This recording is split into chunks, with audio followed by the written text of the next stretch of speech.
औज़ुबिल्लाहि मिनश्शैतानिर्रजीम बिस्मिल्लाहिर्रहमानिर्रहीम। अस्सलाम वालेकुम गर्ल्स, आज आपका लेक्चर नंबर 17 है फॉर क्लास सेकंड ईयर। आज जो हमने रीड करनी है वो जी है हदीस नंबर 3। अन से अबू अब्दुर्रहमान अब्दुल्ला बिन उमर बिन ख़त्ताब रज़ियल्लाहु राज़ी हो अल्लाह अन्हुमा, दोनों से, हज़रत अबू अब्दुर्रहमान अब्दुल्ला बिन उमर बिन ख़त्ताब रज़ियल्लाहु अन्हु से रवायत है। काला, उन्होंने कहा, समय तो मैंने सुना, उन्होंने कहा कि मैंने सुना, रसूलुल्लाह सल्लल्लाहु अलैहि वसल्लम यकूलू के रसूलुल्लाह सल्लल्लाहु अलैहि वसल्लम ने फरमाया, बुनिया बुनियाद रखी गई, अल-इस्लाम इस्लाम की, अला पर, खमसिन 5, शहादती गवाही, अशहदु ला इलाहा इल्लल्लाह, इस बात की गवाही देना कि अल्लाह के सिवा कोई मबूद नहीं। शहादती गवाही, अन के ला इलाहा इल्लल्लाह, इस बात की गवाही कि अल्लाह के सिवा कोई मबूद नहीं। व और अन्ना मुहम्मदन अब्दुहु व रसूलुहु, और मोहम्मद सल्लल्लाहु अलैहि वसल्लम अल्लाह के बंदे और इसके रसूल हैं। व इकामी, और कायम करना, सलाती नमाज, व ईताई, और देते रहना, ज़काती ज़कात, और नमाज कायम करना और ज़कात देते रहना। व हज्जिल बैती, और उसके घर की ज़ियारत, व सौमी, और रोज़े, रमज़ान के, और बैतुल्लाह का हज करना और रमज़ान के रोज़े रखना। रवाहु, रवायत किया से बुखारी व मुस्लिम, बुखारी और मुस्लिम ने, से इमाम बुखारी और इमाम मुस्लिम रहमतुल्लाह अलैह ने रवायत किया है। इस हदीस की तशरीह है कि इस हदीस में इस्लाम को एक ऐसी इमारत से तशबीह दी गई है जिसकी बुनियाद 5 स्तूनों पर कायम है। अगर ये स्तून गिरा दिए जाएं तो सारी इमारत नीचे गिर जाएगी, और ये भी स्तून मजबूत होंगे तो कोई तूफान या आंधी ज़लज़ला इसको नुकसान नहीं पहुंचा सकेगा। इस तरह अरकान इस्लाम की मिसाल है, जो इनमें से किसी एक या तमाम अरकान को छोड़ देगा तो इसका अमान, इसका दीन सलामत महफूज नहीं रहेगा। इस्लाम की 5 बुनियादी अरकान ये है। पहला है जी कलमा शहादत, दूसरा है नमाज, फिर है तीसरा ज़कात, उसके बाद चौथा है रोज़ा, और 5वां है हज। हदीस को जब आप तर्जमा करते हैं, इसके तर्जमे को 3-4 मरतबा अच्छे से पढ़िएगा, फिर आपको ना तशरीह करने में बहुत आसानी होगी। कलमा शहादत इस्लाम की कुंजी है और उसका पहला बुनियादी रुकन है। कलमा शहादत के ज़रिए ही एक काफिर मुसलमान और दुश्मन दोस्त बनकर अपनी जान और माल को बचाता है। इसलिए सबसे पहले मखलूक पे जो जिम्मेदारी आयद होती है वो कलमा शहादत का इकरार है, जिसके अल्फाज ये है, अशहदु ला इलाहा इल्लल्लाहु वहदहु ला शरीका लहु व अशहदु अन्ना मुहम्मदन अब्दुहु व रसूलुहु। तर्जुमा, मैं गवाही देता हूँ कि अल्लाह के सिवा कोई मबूद नहीं, वो अकेला है, इसका कोई शरीक नहीं, और मैं इस बात की गवाही देता हूँ कि मोहम्मद सल्लल्लाहु अलैहि वसल्लम अल्लाह के बंदे और इसके रसूल हैं। जब भी कोई मुसलमान होता है तो ये लाजमी, सेकंड जो हमारा दूसरा कलमा शहादत लाजमी पढ़ते हैं। फिर है जी नमाज का, इसमें ज़िक्र है कि नमाज एक बदनी इबादत है, जो अपनी हम जिस्मानी इबादत है, जो अमीर गरीब बूढ़े जवान औरत मर्द बीमार तंदुरुस्त सब पर दिन में 5 मरतबा फ़र्ज़ की गई है, और किसी हालत में भी इसको तर्क करने यानी छोड़ने की इजाज़त नहीं है। अगर कोई खड़े होकर नहीं पढ़ सकता तो बैठ के पढ़ ले, अगर बैठ कर नहीं पढ़ सकता तो लेट कर अदा कर ले, और अगर लेट कर पर नहीं अदा कर सकता तो इशारों से पढ़ ले, और अगर बेहोशी की हालत में नमाज का वक्त गुजर गया तो जब होश आए तब अदा कर ले, मगर जानबूझकर इसको लेट अदा करना या कज़ा करना मुनासिब नहीं, क्योंकि हुक्म इलाही है। तर्जुमा, बेशक नमाज का मोमिनों पे मुकर्रर औकात में अदा करना फ़र्ज़ है। बेहतरीन जो नमाज है वो मुकर्रर वक्त पे अदा होने वाली नमाज जो बेहतरीन वो है।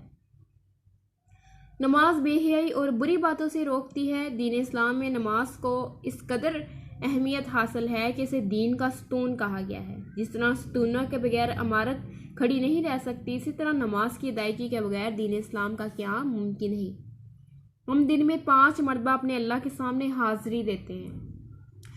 5 मरतबा हम इसमें कुरान पाक की तिलावत करते हैं। कोई ऐसा मज़हब नहीं है कोई जिसमें इस तरह दिन में बार बार अल्लाह से मुलाकात की जाए। ये सिर्फ मुसलमानों की अल्लाह ताला ने शर्फ बख्शा है, उनको इज़्ज़त बख्शी है कि दिन में हम 5 मरतबा अल्लाह से मुलाकात करते हैं।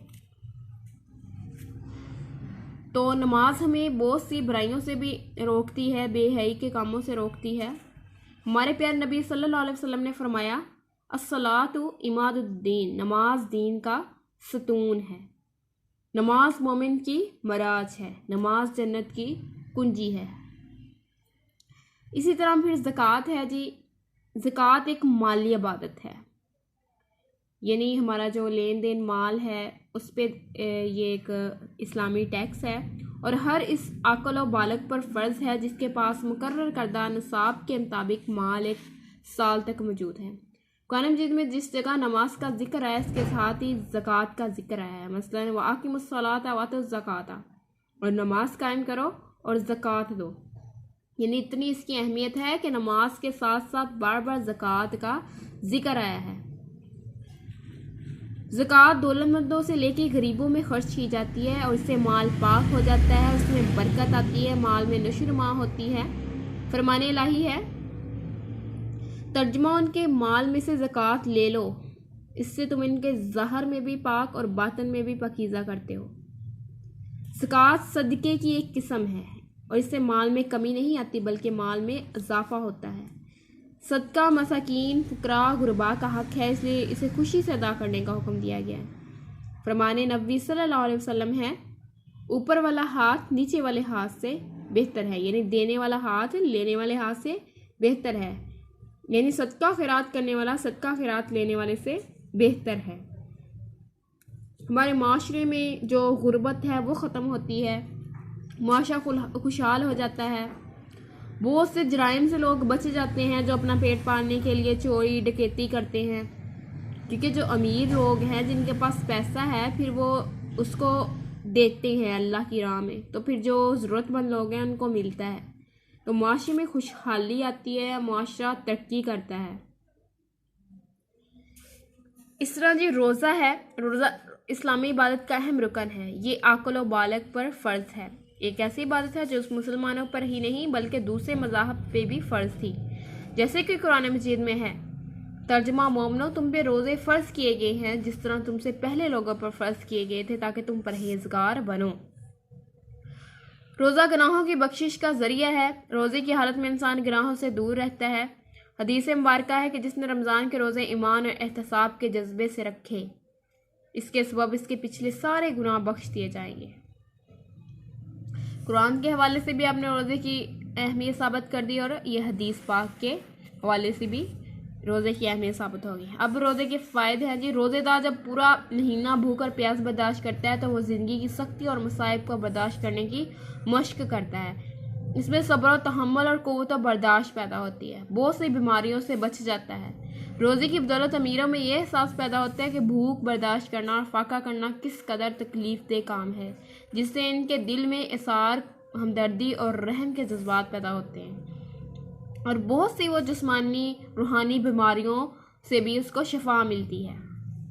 5वां हमारा है जी टॉपिक जो इसमें हदीस पाक में कि हज एक माली बदनी इबादत है और तमाम इबादत का मजमूआ है, यानी इसमें रोज़ा भी आ जाता है, इसमें ज़कात भी आ जाती है, इसमें नमाज भी आ जाती है, इसमें सारी इबादत आ जाती हैं। हाजी दौरान हज नमाज अदा करता है, दुआ करता है, रोज़ी की तरह भूख प्यास बर्दाश्त करता है, कुर्बानी देता है। बिला वजह हज की अदायगी से लापरवाही कुफ्र का एक ज़रिया, जैसा कि रसूलुल्लाह सल्लल्लाहु अलैहि वसल्लम फरमाते हैं, जिस किसी को कोई बीमारी लाहक नहीं, यानी किसी को कोई बीमारी नहीं या किसी ज़रूरत या किसी जालिम हुक्मरान ने ना रोक रखा हो और फिर भी वो हज नहीं करता, तो अल्लाह इसकी कोई परवाह नहीं करता कि वो यहूदी मज़हब पर मरे या ईसाई की हैसियत से मरे, यानी इसकी कोई फिर अहमियत नहीं रह जाती, वो चाहे यहूदियों में हो या फिर ईसाई हो जाए, कोई फ़र्क नहीं अल्लाह का पड़ता, जो उसकी ताकत रखते हुए हज नहीं करता। हज मुआशरती, इखलाकी और रूहानी इस्लाह का ज़रिया है, इससे इंसान को अपनी ज़िम्मेदारियों का एहसास होता है और वो हुस्न मुआशरत और हुस्न मामलात सीखता है, अखलाकी बुराइयों से बचता है, हलाल और हराम में तमीज़ करता है। इसमें तकवा और परहेज़गारी के जज्बात पैदा होते हैं। खौफ खुदा दिलों में मोजज़न होता है, इंसान अल्लाह ताला की खुशनुदी हासिल करने के लिए कोशिश होता है। हज के सवाब का जिक्र करते हुए नबी करीम सल्लल्लाहु अलैहि वसल्लम ने फरमाया, जिसने अल्लाह के लिए हज किया और उसने कोई बुराई ना की और ना ही किसी फस्क का अर्तिकाब किया, तो वह हज से ऐसे वापस आया जैसे कि एक नौमलूद मासूम बच्चा होता है। खुलासा ये है कि दीन इस्लाम में हुकूक अल्लाह और हुकूक अल-इबाद दोनों का बड़ा इम्तजाज इबादत है। अल्लाह ताला ने खालिक व मखलूक में ताल्लुक़ कायम रखने और इंसान की तरबियत के लिए इबादत फ़र्ज़ की हैं। इबादत ने निज़ाम तरबियत फ़राहम किया और इनकी अदम मौजूदगी में ना तो अफराद की तरबियत मुमकिन है और ना ही खालिक व मखलूक में कोई